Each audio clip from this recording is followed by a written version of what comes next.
E aí galerinha, beleza? Bom, eu tava prometendo já uma série de vídeos, né, explicando sobre o Jack Chan, né, sua relação com Hong Kong ultimamente, né, visto esses últimos protestos e algumas falas do Jack que deixaram o povo de Hong Kong muito chateado. Então, como eu tenho 1 minuto e 20 cada vídeo, eu vou tentar... Nossa, entrou uma cinza de cigarro no meu olho, mano, tá doendo. Vou tentar explicar rapidão pra vocês. Primeiro eu vou explicar a história de Hong Kong e depois eu vou explicar o... Deixei tudo aqui anotadinho nas perguntas. Pergunta do Ricardo e da Bárbara, né? Se alguém tiver uma pergunta, eu vou e faço um outro vídeo por cima. E aí eu vou explicar passo a passo. Então o primeiro vídeo que vai vir a seguir vai ser a história de Hong Kong. Então, com essa estreita relação, Hong Kong ela ficou sob domínio britânico durante 99 anos. Ao contrário de Macau. Macau ela tinha uma colonização portuguesa e foi cedida para a China perpetuamente. Ou seja, se Macau não tivesse devolvido para a China o território em 1999, até hoje ela seria território português. Daí eu já vou entrar num outro assunto ali na frente. Então, Hong Kong pegou o arrendamento, né, o aluguel, por causa desse agradecimento da China por 99 anos, desde 1898 até 1997. Então, Hong Kong, todos os Hong Kongers, eles nasceram britânicos, né, incluindo Jack Chan. Ele é nascido em território britânico. E mais ou menos em 1985, faltando 12 anos para o fim do tratado, veio Margaret Thatcher para assinar o termo que realmente eles iam devolver Hong Kong. Se eles tivessem conversado um pouco mais, eles poderiam manter a territorialidade do local por mais anos que quisessem. Por quê?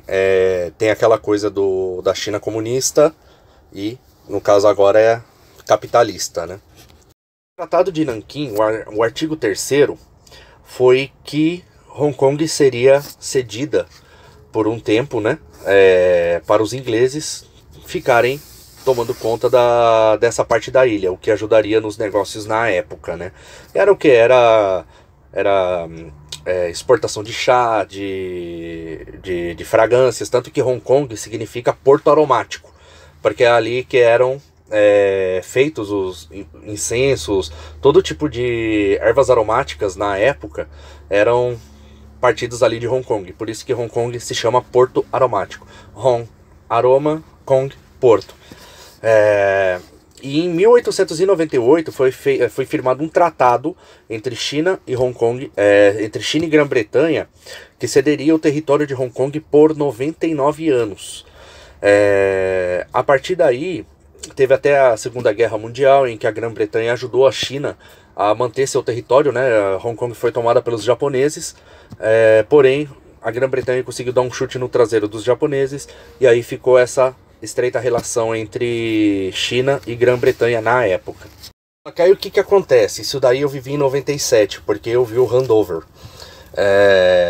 Pro Hong Konger era uma coisa muito complicada, porque todos conhecem o governo comunista chinês, desde a Praça da Paz Celestial em 89, sobre a repressão, a censura promovida pelo governo comunista. Então Hong Kong era uma parte livre, então você tinha acesso a tudo, você tinha acesso à internet mundial, você tinha um índice de crescimento, o índice de desenvolvimento humano, o IDH, muito mais alto que a China. Então a expectativa de vida em Hong Kong era maior. E o que acontece? Muita gente da China continental fugia para Hong Kong, né? A mesma coisa que vem filipinos para Hong Kong, vem tailandeses para Hong Kong. Então tinha muito esse negócio que Hong Kong era o sonho americano dos asiáticos. Então por isso que a cidade ela tem um território do tamanho de São José dos Campos, que é a cidade onde eu nasci, só que, é uma cidade que comporta 7 milhões de pessoas. Na época que eu tava lá era 6 milhões, aumentou para 1 milhão. Então, é uma cidade que, tipo, ela chega a ser caótica. Então, Margaret Thatcher, que sempre foi venerada, principalmente pelo pessoal da direita, eles têm, digamos, o pessoal de Hong Kong, eles têm uma certa, digamos assim, uma chateação pela Margaret Thatcher, porque foi ela que apoiou a entrega do território. Por quê? Não se coloniza mais nos períodos atuais. E Hong Kong, para a Inglaterra, na época, estava dando um certo gasto, entendeu? Porque é uma cidade muito cara. A mesma coisa que eles devolveram Singapura, né? Singapura conseguiu sua independência. Hong Kong, ele ia ser devolvido para a China por questões de gastos, né? Então, para manter Hong Kong, a coroa britânica gastava muito, principalmente com funcionários do exército, marinha, aeronáutica, que saía da Grã-Bretanha para ficar sediado em Hong Kong, na época que tinha, esquecia, o Stanley Fort, que era a casa militar de Hong Kong, né? Britânica de Hong Kong. Então isso daí estava dando muito gasto para eles. Então para a Grã-Bretanha compensou devolver Hong Kong para a China em 97. Então, a história de Hong Kong é uma cidade que eu já tive a oportunidade de estar lá 2 vezes, né? Por causa do meu pai. Meu pai trabalha na Embraer e ele foi para um escritório lá 2 vezes, né? Ficamos um tempinho lá, então acabei pegando um pouco da história do local. Tudo começou no século XVIII, no Tratado de Nanquim, né? Que teoricamente foi dia 29 de agosto de 1842. Com o fim da Guerra do Ópio, era uma guerra que estava havendo entre China, Coreia, Japão, e os europeus entraram no meio da conversa, né? No meio da conversa, digamos assim. Então, Hong Kong, tanto Hong Kong quanto Xangai e outras 3 cidades da China, elas foram abertas para não colonizadores, mas pessoas de negócios da Europa, precisamente do Reino Unido, né, da Grã-Bretanha, como uma maneira de agradecer a intervenção da Europa para... agradecer a intervenção da Grã-Bretanha na Guerra do Ópio e ter finalizado essa guerra. E daí o Tratado de Nanquim. Por um lado, ela chega a ser caótica pelo emaranhado de gente, né? Então, por isso que existem arranha-céus de 60 andares, kitnets de 50, 60 andares, cara, kitnet, mano, tipo um cubículo. Então, isso daí você vê muito nos novos territórios, né? Que seriam a segunda parte que foi incorporada de Hong Kong. Porque tem a ilha de Hong Kong, é a que começou tudo, né? Na ilha de Hong Kong. E a região dos novos territórios, que pega lá Kowloon,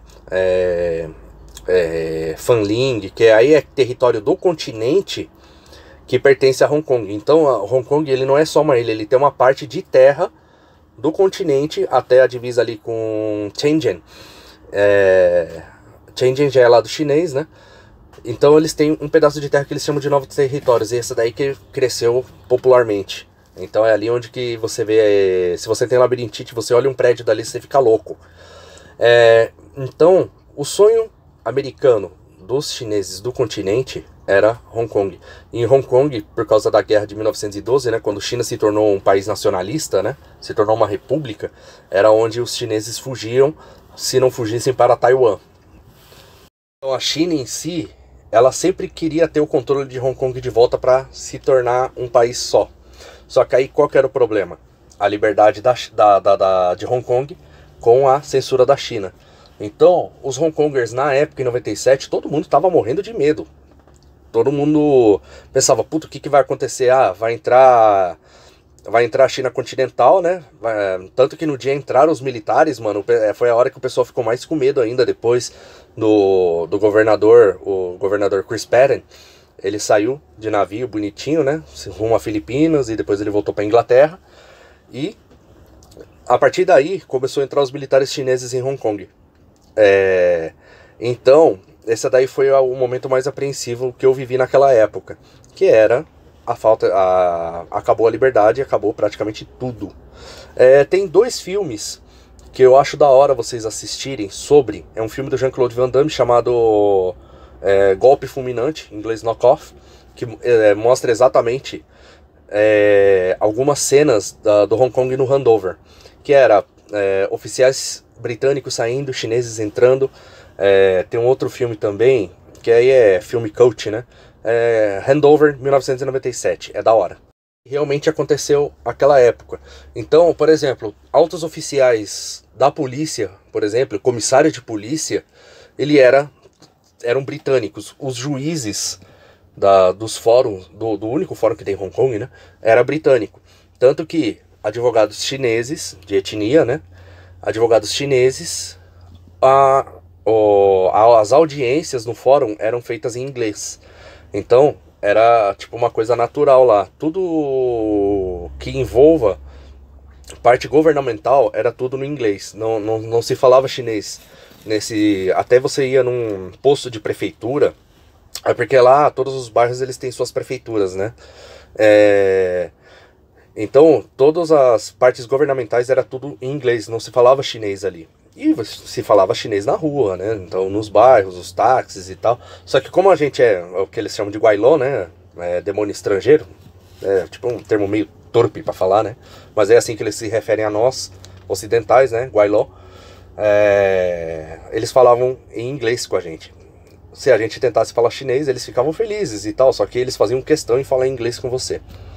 De ocidentais em cargos governamentais, até os primeiros 10 anos, você via um ocidental em algum cargo público. Depois disso, a China começou a tomar conta de tudo. Então, por exemplo, o comissário de polícia, ele foi britânico até 2 anos depois do handover. Passou disso, os comissários de polícia, eles começaram a ser designados pelo Partido Comunista, né? Ou seja, por Beijing, Pequim, né? Então eles todo prefeito dos bairros, comissário de polícia, tudo começou, e digamos, inspetor, todos os cargos altos começaram a ser indicados pelo governo comunista, incluindo, agora não é mais governador, agora é chefe executiva, que no caso agora a gente está com a Carrie Lam, aquela velha dos infernos. Então teve vários chefes executivos em Hong Kong e todos eles dizem que China tem votação, mas não, tem votação para prefeito, conselheiros, né, de bairro, que seriam os vereadores. Esses daí, prefeitos e conselheiros dos bairros, voto democrático. Agora, o chefe executivo, o top, o dono da porra toda, que cuida de Hong Kong, esse é nomeado pelo governo comunista. Então essa é a única parte que os moradores de Hong Kong não têm nenhuma autonomia para poder fazer isso. Aí o que acontece? No tratado de 1985-86, com a Margaret Thatcher, foi o seguinte. A China, para poder ter o território de volta, tinha que ser um tratado de 50 anos, a partir do momento que foi entregue no dia 31 de... Agora me falhou a memória, 30 de julho... Foi 30 de julho? 30 de julho até 30 de julho de 2047, a China não poderia se intrometer em nenhum aspecto na maneira de vivência de Hong Kong, né? Então é chamado de o Tratado de 50 anos, pós-handover. Então a China, ela poderia mudar uma coisa ou outra mediante aos anos, né? Por 10 anos ela não podia fazer absolutamente nada. Então, o que acontece? Nos primeiros 10 anos, a Hong Kong mantinha sua autonomia, com exceção dos comissários e chefe de governo executivo. A China, ela começou a tomar um controle do quê? Começou a tomar controle em questões de leis que já existiam em Hong Kong, só que não eram feitas mudanças bruscas, eram mudanças pequenas que a China estava se adaptando ao regime de Hong Kong. Então, por isso que Hong Kong é conhecido como Região Administrativa Especial, RAE, ou SAR, né, no inglês. Por quê? A língua oficial ainda é o inglês, o dinheiro ainda é dólar de Hong Kong, né, tanto que o Banco Central de Hong Kong era o antigo HSBC, que é o HSBC que nós tínhamos aqui no Brasil. Então esse é o Banco Central de Hong Kong. Então, depois disso, o que era o HSBC, que comandava a Casa da Moeda de Hong Kong, aí se tornou um Banco Continental, alguma coisa assim, da China. Então essas coisas foram feitas mudanças aos poucos, né? E daí, o que acontece? No Tratado dos 50 anos, nos 10 primeiros, beleza, tudo tranquilo. Quando começou a passar, começou a ter essas mudanças poucas. Aí o que aconteceu agora, em 2019? Então praticamente 22 anos, 22, 17, 18, 19, 22 anos após o tratado, começou a controlar a televisão, começou a controlar estatais de Hong Kong. E o que foi o ápice dessa briga que estourou foi o quê? É que a China iria tomar conta da parte de justiça de Hong Kong.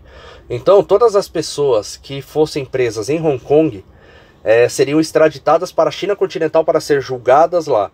Então se o cara ele cometeu um crime em Hong Kong, ele seria extraditado para a China e seria julgado por lá, e se tivesse pena de morte ia ser feito tudo por lá e tal. Daí, o que acontece? O pessoal de Hong Kong viu que eles já estão tomando as rédeas, porque eles estão metendo o bedelho antes do Tratado dos 50 anos, e a parte de tribunal não estava não tava na questão de ser menos de 50 anos, né? Então essa parte deles controlarem tudo e acabar com as fronteiras era para ser em 2047, não agora em 2019. Então o povo de Hong Kong ele tá puto com isso. É por isso que eles estão brigando agora. É porque eles estão vendo que a China, em vez de eles irem passo a passo, eles já estão pulando 3 degraus do que eles prometeram. Então daí eles já estão vendo que a China ela já tá tomando controle de tudo já. Então esse daí é uma afronta para o povo de Hong Kong. Então por isso que eles estão chateados com muito, até artistas que se sagraram em Hong Kong, né? Que eles lutaram contra o regime comunista em 89, que daí eu vou explicar mais pra frente.